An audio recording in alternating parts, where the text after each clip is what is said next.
This is the Live Well and Thrive podcast, hosted by Michael Torchia, health and wellness expert. It's time to shape up, America.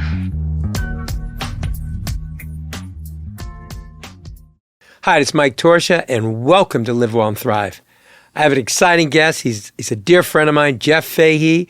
You'll remember him from the Lawnmower Man and Justified, Fire Country, and numerous other shows that he's been on. He's been in the business probably over 40 years. He's an incredible human being and a humanitarian. Jeff, welcome to the show. Thank you, Michael. It's a pleasure to be here.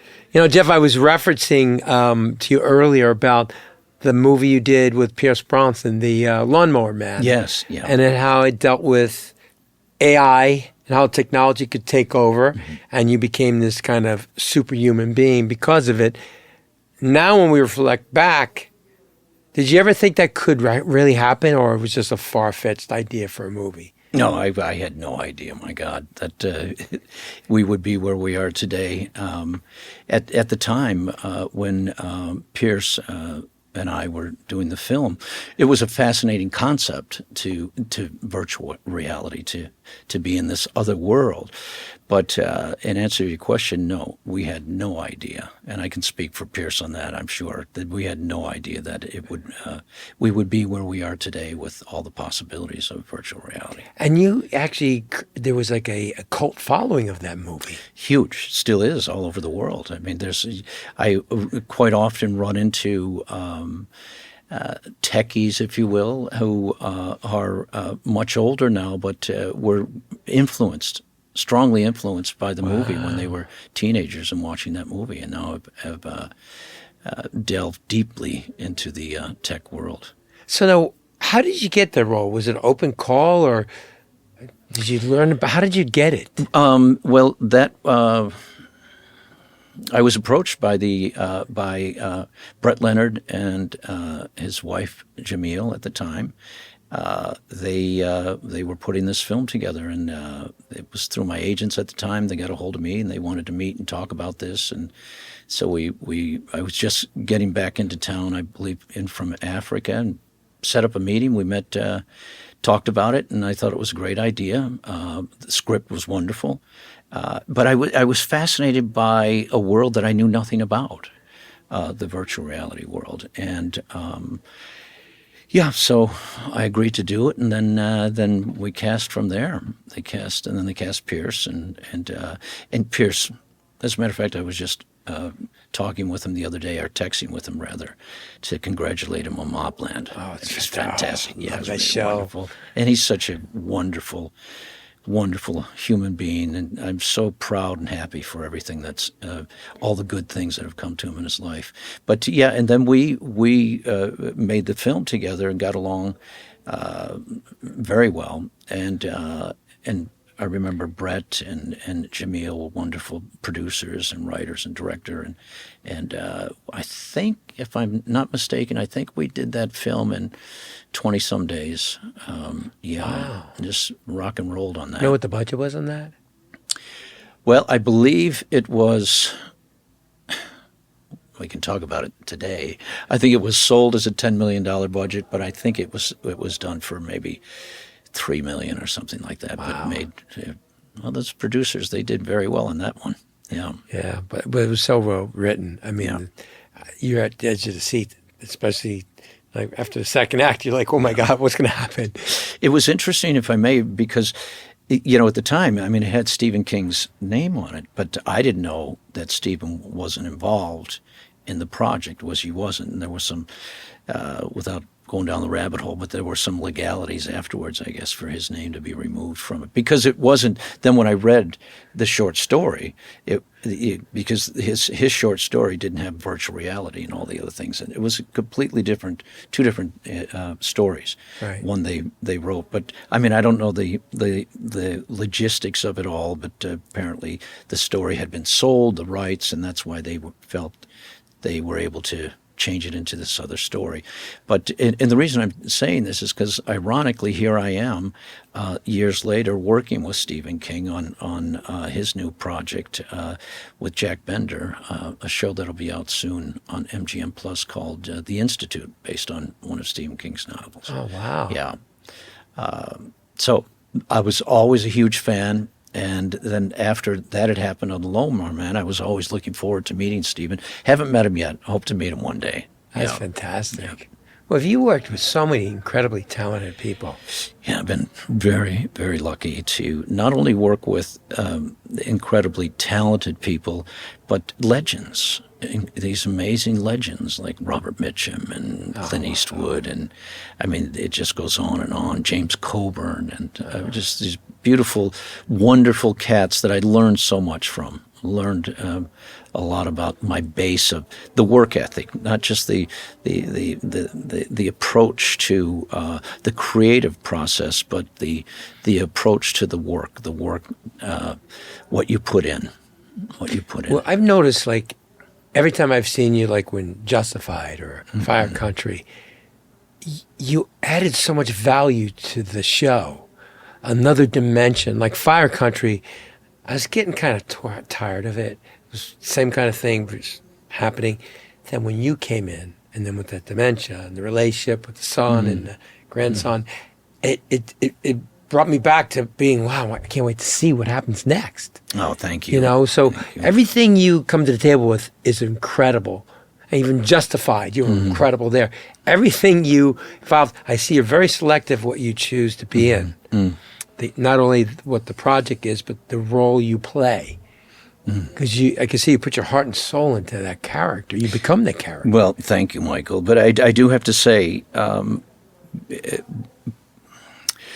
most of them, if not all of them, but certainly Fire Country and Justified and the projects that you've mentioned and Lost, one can bring something to the table, but when you're in an environment, a wonderful, strong, creative environment where the writing is good, the direction is good, the whole crew, the cinematography, the look, the pace, and the work environment, when it's conducive to the creative process, then that extra jazz comes out, I think for anyone.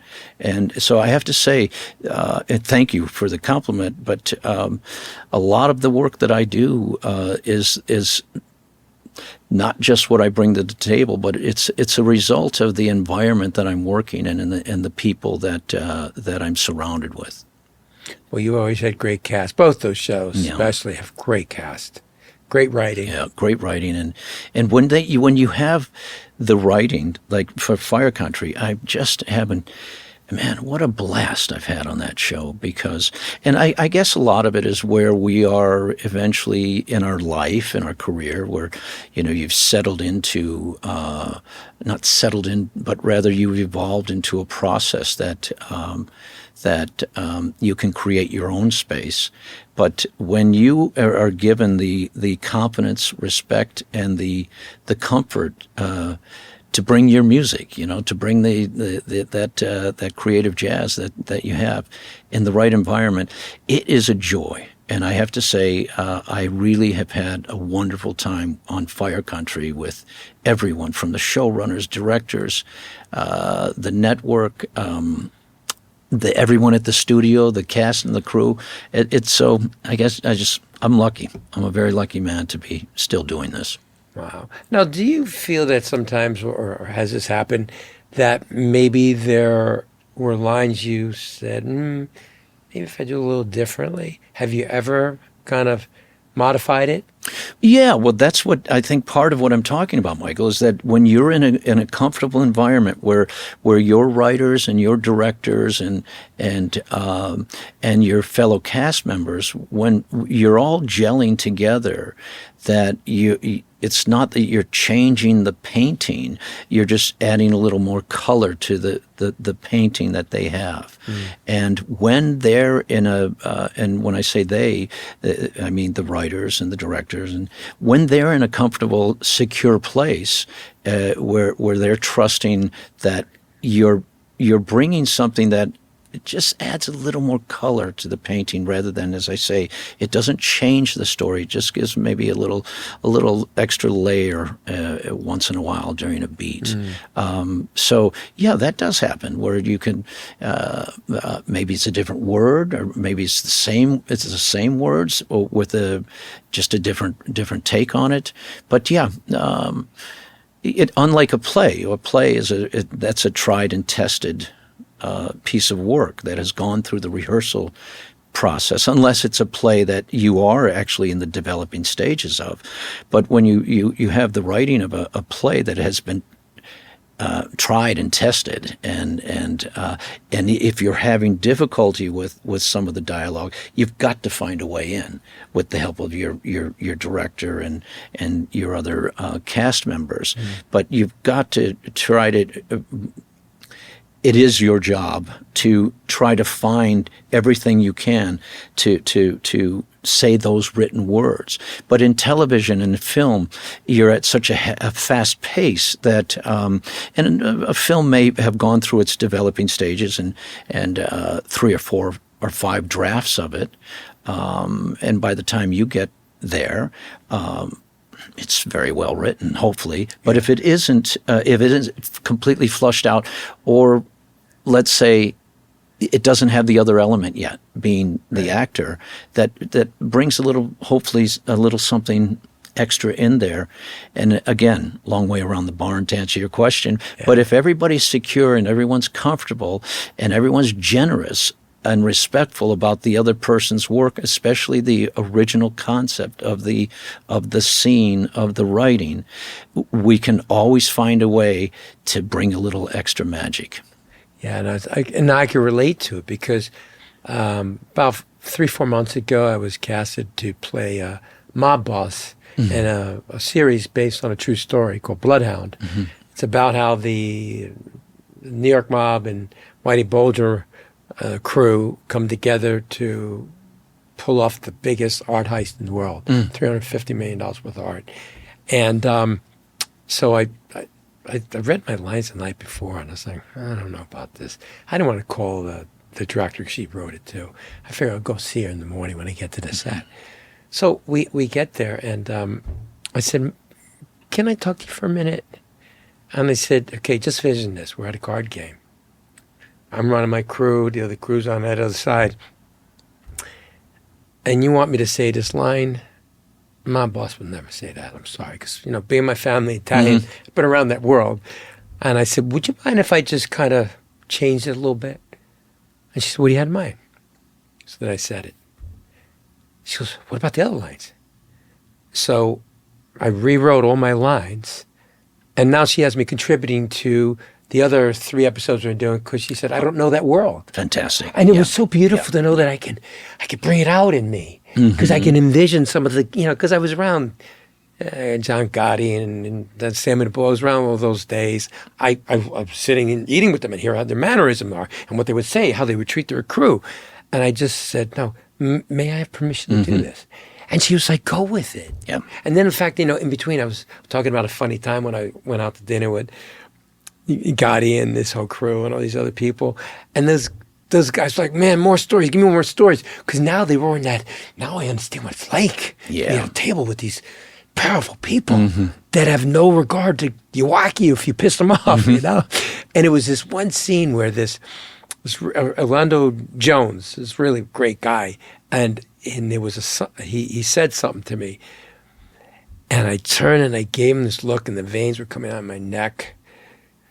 And they said, cut. He goes, fuck, Mike, you scared the fuck out of me. Shit. And it showed in his face. Because I just turned and gave him that look. Didn't say anything.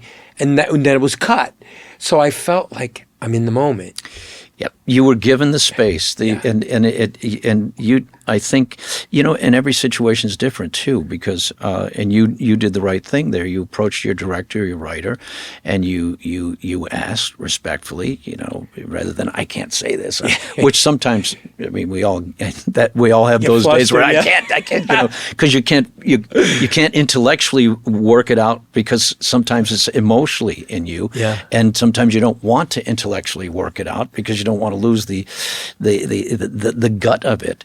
But it's every moment is different. Every project is different, and because the director, she or he, they've sometimes, man, they hit the ground running. They got so many decisions to make.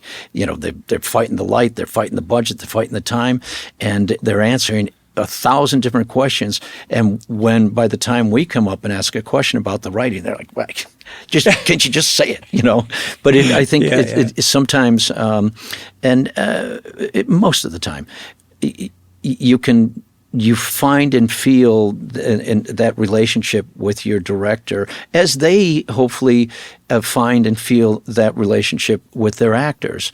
And so when you get to that moment, see what happens. I mean, she not only gave you the trust and allowed you to, but then all that extra beautiful gold comes out of that. And now you guys are writing together and writing the other scenes, and you feel free as an actor, and then the magic starts to come. I mean, I think when the more comfortable everyone can be on a film set, and in a play, and in any creative environment, that allows the windows of magic to happen, And I'm not saying that we can always have that, because sometimes you just got to. It's the craft and the technique that has to plow you through. Whether it's the day that you're working with, fighting the environment, fighting the time, or things that are going on in your own personal life that no one knows about, but you've got to plow through the pain of a tragedy that's happened.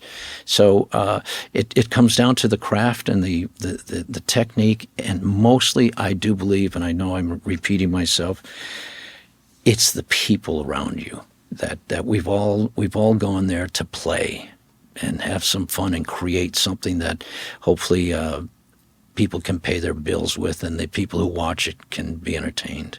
Yeah, no, it's so true. This was the first time I actually was like on a high, because the whole cast was great. The crew guys are making me laugh.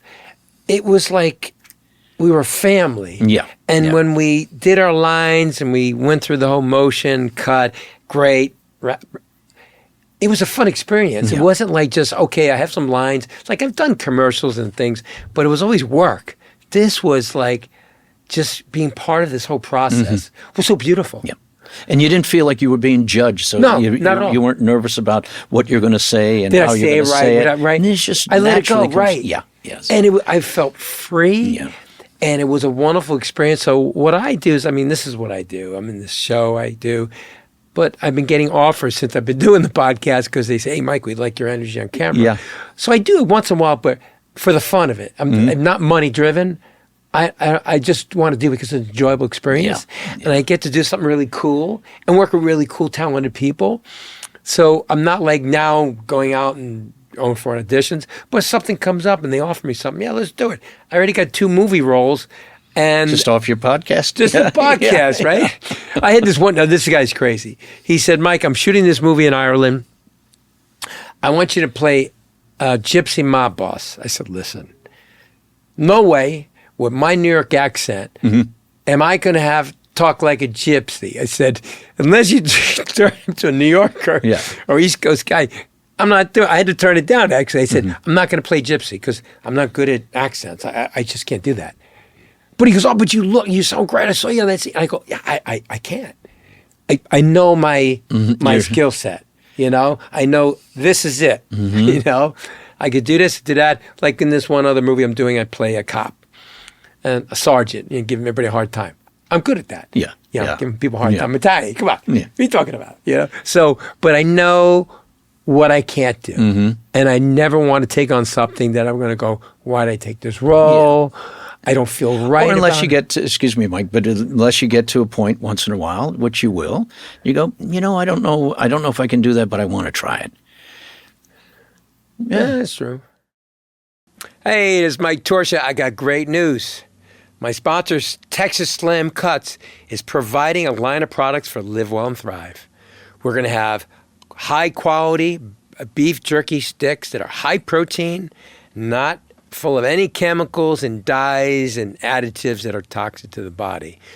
Also, we're going to be offering desiccated liver tablets, high protein, antioxidant.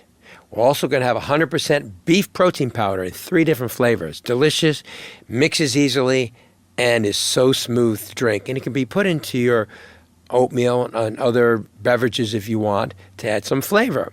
Also, final product that we're going to be launching is a organic butter infused with olive oil. Creamy, great tasting, and spread smoothly over your toast, or you can cook with it too. Nothing that's going to have any kind of toxic ingredients or questionable ingredients. So go to operationfitness.com. Within the next few months, you're going to start to see this whole line of products made by Texas Slim Cuts and the ranches up in Texas, and it'll be under the label of Live Well and Thrive products. Thanks for watching, and thanks again for Texas Slim for sponsoring this show, making it possible. And remember, you need to subscribe to YouTube channel. That keeps my show going. And share the episodes. Thank you. So I want to get back to there's 13 children in your I family. have 7 brothers, 5 sisters, yes. Wow. Yeah. Great family. Amazing. Yeah. You're all Wonderful. Irish, 100% Irish? Yes, sir. Yeah. Is that typical to have that many kids in a family? Not anymore, I guess.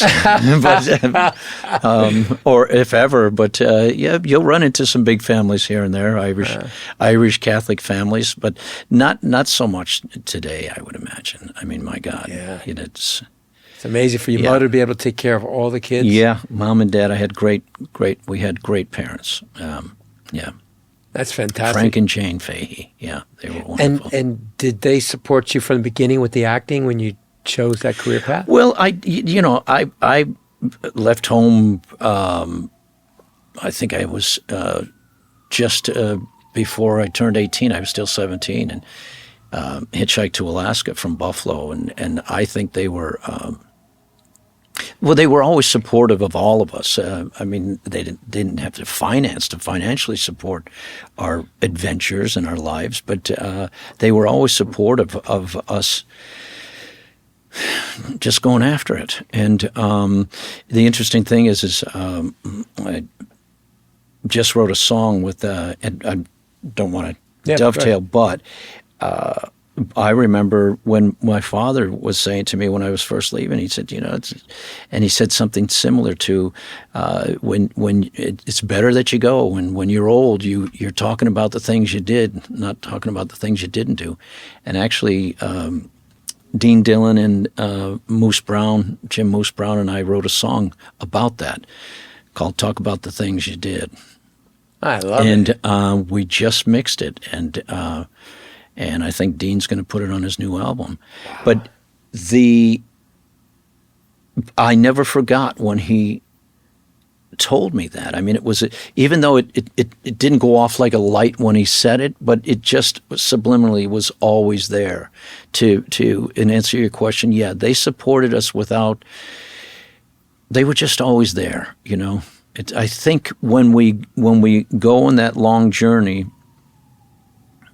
to know that we have a base, whatever that base is, whether it's inside of us or it's a place to go back, even if the place isn't there, the people where you came from, your parents, your family, that that there doesn't have to be a lot of money, but if there's a lot of love and encouragement, you can do anything. Or at least you feel you can. Right. Yeah. Well, it's, that's just the knowing that you had your mother and father behind you makes a big difference. Yeah, it does. It really does. When people believe in you, even if they don't know what you're doing, you know that they believe in you, and it's a great thing to carry through life is to have to know that people believe in you. And now, are you the only one in your family that became an actor? Yes, that became an actor, but then my brothers came in, and they hugely successful grips, And I mean, they've been working now for 30, 35 years, very successful, a lot of big films. And they came in after I had become an actor. And then my brother Dennis came in as a Teamster, and he's been in the business for 30 years. And my brother-in-law, Jerry, who was my driver for years, he's a Teamster. Jerry passed away a couple years ago. Sorry. But I had my sister Mary delved in it. She came up to New York when I was there, and but ended up getting married and raising a beautiful family. But there are many other members that have come in since into other departments in the industry. And as I said, they are all wonderfully talented in what they do and very successful. Wow. Yeah. That's beautiful. Yeah. And you see them a lot? I see them when I'm in town right now, but I see them when I'm in town. But they're scattered around the country, but I'm on the road and out of the country most of the time. But I'll see them now and then. Now, you shared with me at dinner the other week about your music career. Yeah. Something, is this new, or you've been doing it for a while? No, it's very new. I mean, I was in musicals, Broadway and years ago, but I had never written any music, and I had not delved in playing the instruments. But I ended up, a dear friend passed away a couple years ago, just shy of a couple of years, and I wrote a poem about her and turned the poem into a song. And before I knew it, I was, signed with BMI, and I met a lot of wonderful friends in Nashville and started to write, and it was about 2 years ago, and it's going on about 60 songs now, and Willie Nelson has recorded one, Shania Twain, The War and Treaty, Larkin Poe. Incredible. And I write mostly with Jim Moose Brown and Aaron Enderlin, although they write with other artists, and I do. But primarily, we have this core, Jim Moose Brown and Aaron Enderlin, and they're two very successful and highly respected artists in Nashville. And so we've been writing now for the last, just as I said, just about 2 years now. But in the movies that I'm doing, a lot of the independent movies now, what I'll do is I say, hey, we'll write some music for you, and you can take it or not. But when I go into each one of these small movies, we deliver a couple songs, and so we've gotten, I think, on 5 films now, we've gotten the end title songs and some songs in the middle of it, and there's a limited series coming out that Leslie Greif and Kevin Costner and Morgan Freeman produced, and it's directed by Roland Joffe, and it's a 8-part limited series about the Civil War, which should be coming out within the next few months. And we have 4 songs in there. That's the one Willie Nelson has the song in there, and Shania Twain and Drake Milligan, and The War and Treaty. So we've got 4 songs in there. Incredible. It's just been a wonderful, creative, I don't even want to say creative outlet. It's just, I'm just riding this wonderful wave of and working with great people. Because if I didn't know Moose and Aaron, they would just be, I call them my 35,000, 40,000 foot poems. They would just be poems that I was writing on an airplane somewhere.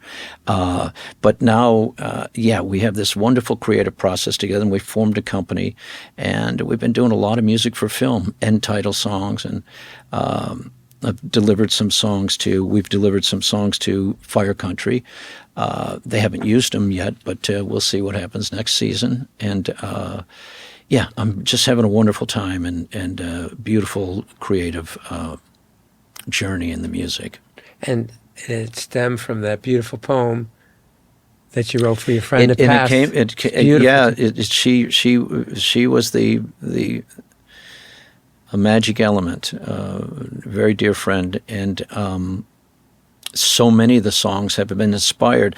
In that process. You can start with an idea, and then it leads into something else, and it grows from there.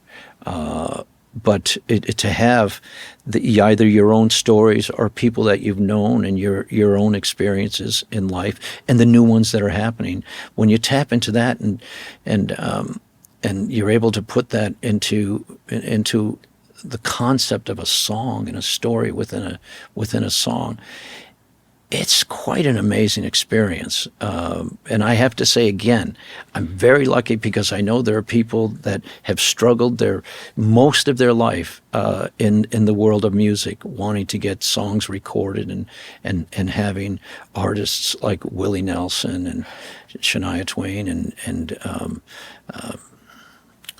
Trisha Yearwood and people like that listening and singing their songs. It's a dream for them, and it's something that happened to me later in life. I mean, I wrote my first song when I was 70 years old, Wow. So that's okay. I learned to surf when I was 57, but I think I'm doing a lot better with songwriting than the surfing. Yeah. No, it stemmed from this beautiful memory of this woman that meant so much to you, to put your passion into it, and now it flourished into something incredible. What are those artists? Yeah. Did you ever imagine those artists be writing for you, the music? Writing with me? Yeah. No, I had, again,